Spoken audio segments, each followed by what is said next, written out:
Hi, எல்லோருக்கும் வணக்கம். Welcome to உங்கள் நான் கமல் ஹாசன். ஸோ இந்த வீடியோவில் நம்ம கமல் சார் பற்றின ஒரு புதிய தகவல் தான் டிஸ்கஸ் பண்ண போகிறோம்.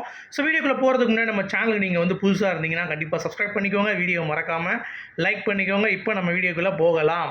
ஸோ முதல் டாப்பிக்கே வந்து பார்த்தீங்கன்னா, இந்தியன் படம் வந்து 28 வருஷம் அப்படின்னு சொல்லிட்டு லைக்கா ப்ரொடக்ஷன்ஸ் கமல் சாருடைய ரசிகர்களுக்கும் கமல் சாருக்கும் ஒரு இன்ப அதிர்ச்சி வந்து கொடுத்துச்சு அப்படிங்கிறத நம்ம கண்டிப்பாக சொல்லி தான் ஆக வேண்டும். ஸோ என்னதான் வந்து கமல் சார் ரசிகர்கள் வந்து கொந்தளித்தாலும், அதாவது ஒரு சில பேர் வந்து பார்த்தீங்கன்னா, என்னப்பா இது டேட்டு சொல்லிக்கிட்டே இருக்காங்க, இப்போ வரும், நாளை வரும், நாளை கழிச்சு வரும், ஆகஸ்ட் வரும், ஜூன் வரும், ஜூலை வரும் அப்படின்ற மாதிரிலாம் பேசிகிட்டு இருக்காங்கல்ல. என்னப்பா இது அப்படின்ற மாதிரிலாம் கேட்டவங்களுக்கு எல்லாத்துக்குமே அப்படியே தூக்கி 1 கிலோ ஐஸ் கட்டியை தூக்கி மண்டில் வச்சுட்டாங்க இந்த வெயில் காலத்துக்கு குளுகுலுன்னு அப்படின்ற மாதிரி.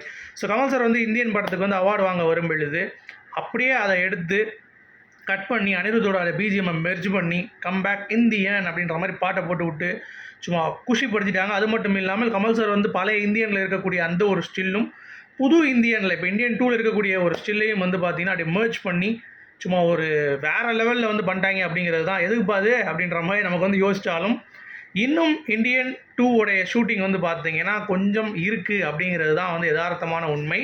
ஸோ அதை எடுப்பதற்கு தான் சங்கர் சார் வந்து பார்த்தீங்கன்னா கொடுக்குறாரு. ஸோ கமல் சார் ரசிகர்கள் நீங்கள் புரிந்து கொள்ள வேண்டியது ஒரே ஒரு விஷயந்தான், இந்த படத்துக்கு டிலே அதெல்லாம் யோசிக்காதீங்க. அவுட்புட் பார்க்கும்போது நமக்கு வந்து ஓகே பக்கா அப்படின்ற மாதிரி. அதாவது நீங்கள் கேட்குறது எனக்கு புரியுது, என்னப்பா அது திருப்பி டிலே ஆகிட்டுருக்கு, பண்ணுறாங்களா இல்லையான்னு தெரில, அது ஒரு நெகட்டிவ் இம்பேக்ட் க்ரியேட் பண்ணாதான்னு சொல்லி கேட்குறீங்க. நம்ம அப்படிலாம் யோசிக்கக்கூடாது.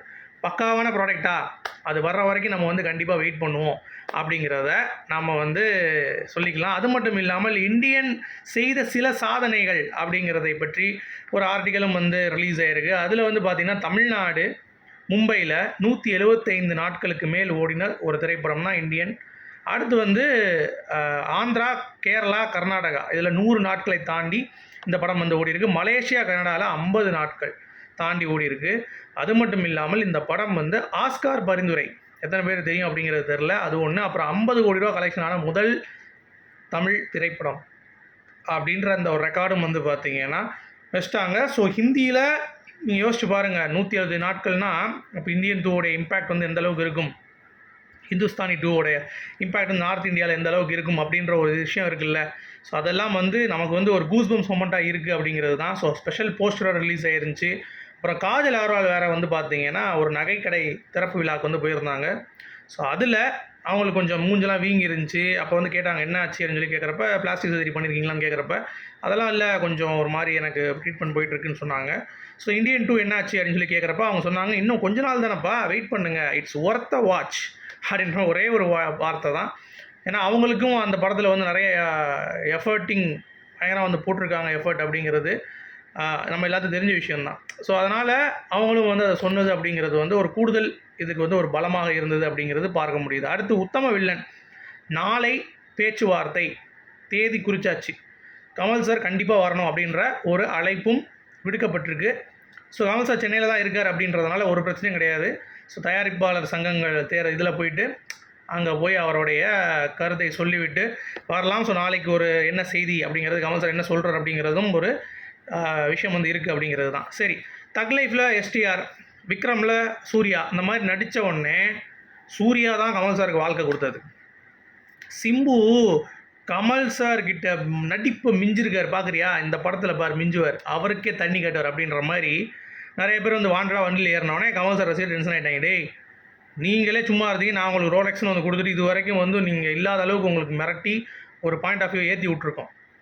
சிம்பு வந்து என்ன இருக்கானா இல்லையான்னு தெரியாமல் இருந்த உடனே வந்து பார்த்தீங்கன்னா எங்களுக்கு இணையாக ஒரு ரோல் வந்து கொடுத்து வச்சுருக்கோம் அப்படின்னு சொல்லிட்டு கமல் சார் ஃபேன்ஸுக்கும் இந்த மாதிரி சிம்பு ஃபேன்ஸுக்கும் ரஜினி சூர்யா ஃபேன்ஸுக்கும் ஒரு பிரச்சனை. இதில் குறுக்க ஒரு கௌசிக் வந்தா அப்படின்ற மாதிரி ரஜினி ஃபேன்ஸ் உள்ளே புகுந்து ஆட்டையை கலைக்கிற மாதிரி வந்து பார்த்தீங்கன்னா, இவனுக்கு இப்படி தான்டா, அவன் என்னடா ஹிட்டு கொடுத்தான் அப்படின்ற மாதிரிலாம் வந்து பேசிகிட்டு இருக்காங்க. இந்த மென்டலன்ஸை விட்டு தள்ளுங்க. பட் இவனுங்க 2 பேர் கம்பு சுற்றுறது வந்து பார்த்தீங்கன்னா நமக்கு வந்து வேடிக்கையாக இருக்குது. அதாவது கமல் சார் கிட்ட வந்து ஒரு ஸ்க்ரீன் ஸ்பேஸ் அப்படிங்கிறது வந்து பார்த்தீங்கன்னா அதிகமாக இருக்கும். இப்போ ரஜினி ஜேதரில் எடுத்துக்கிட்டிங்கன்னா மோகன்லால் அப்புறம் வந்து சிவானா மாதிரி பெரிய பெரிய ஆட்களே வந்து ஒரு 10 நிமிஷம் அப்படி ஒரு ஸ்க்ரீன் ஸ்பேஸ் கிடைச்சாலே போதும் அப்படின்ற மாதிரி தான் இருக்குது. அந்த அளவுக்கு இவர் வந்து டாமினேட் பண்ணி எல்லாத்தையும் வந்து பார்த்தீங்கன்னா பண்ணிட்டார்.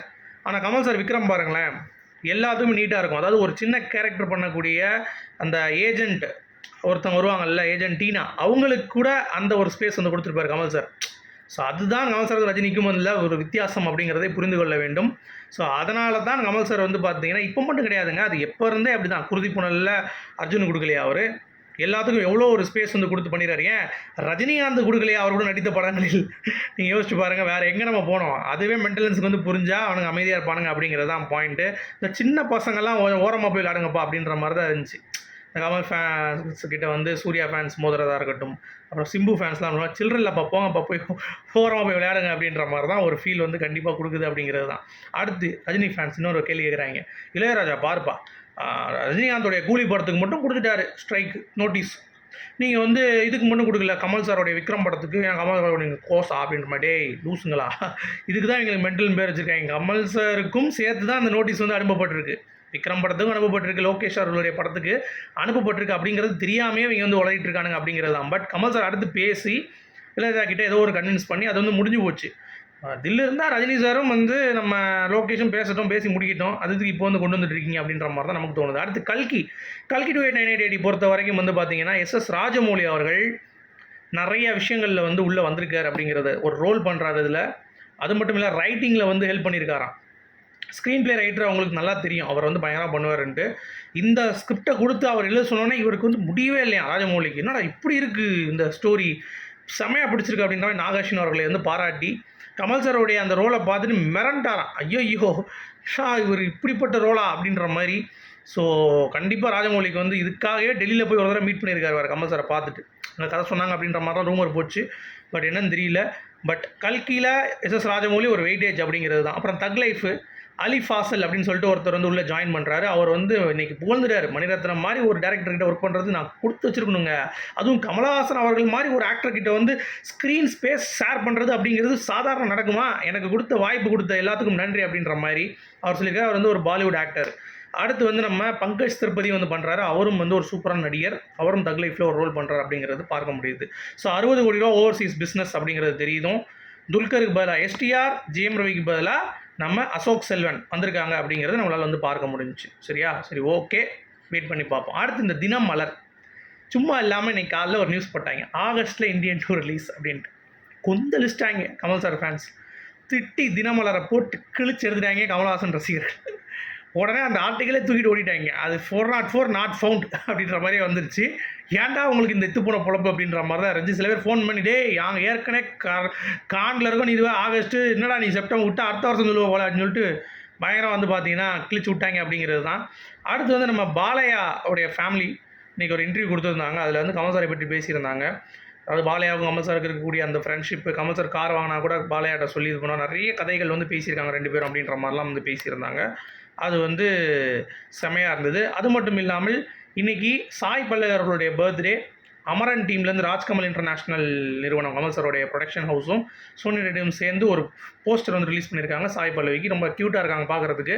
அதுவும் வந்து இன்றைக்கி அப்டேட்டில் வந்து பார்த்திங்கன்னா இருந்தது அப்படிங்கிறது தான் பாயிண்ட். அடுத்து தேவர்மான் படத்தில் சிவாஜி கமல் அப்படின்ற ஒரு காம்போ இருந்துச்சுல, அதே மாதிரி தக் லைஃப்பில் வந்து கமல் சாருக்கும் சிம்புவும் இருக்குமா அப்படிங்கிறத கீழே கமெண்ட் செக்ஷன் சொல்லுங்கள். மீண்டும் நாளை சந்திப்போம். அது வரைக்கும்